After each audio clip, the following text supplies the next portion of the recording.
Recimo, vi imate, ako neka bakica ne plati TV pretplatu 80 kuna, dođe ovrha i bakica, ako ne može platiti, završi u Remetincu. A imate, recimo, najvećeg sina našeg naroda, recimo, Todorića, koji je priznatih ima preko 40 milijardi, on uredno šeta po gradu Zagrebu i drži još lekcije kako se treba ponašati ili ne. Zašto? Zato što ta koruptivna hobotnica je jako duga i prema tome ovo sve što se događa u Hrvatskoj u stvari događa se na taj način zato da bi se prikrilo ono što se radi.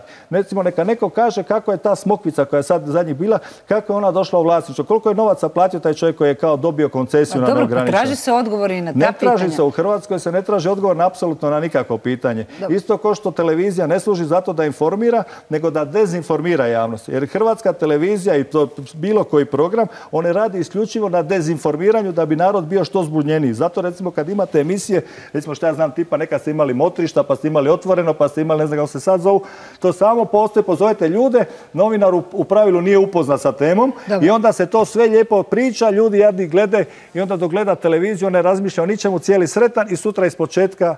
I šta se promijenilo? Apsolutno ništa. Dobro, drago mi je da evo vi se pridružujete mnogima koji smatraju da su ipak mediji najkrivlji za sve što se događa, pa vjerojatno i što se dogodilo. Gledajte, nisu mediji najkrivlji, nego u medijima su isto kao i u ostatku Republike Hrvatske svi zaposleni preko veze. Od čistačice do ravnatelja veze. Nisam, ali i vjerojatno tu niko od ovih mojih kolega nije. U Hrvatskoj niko nije za.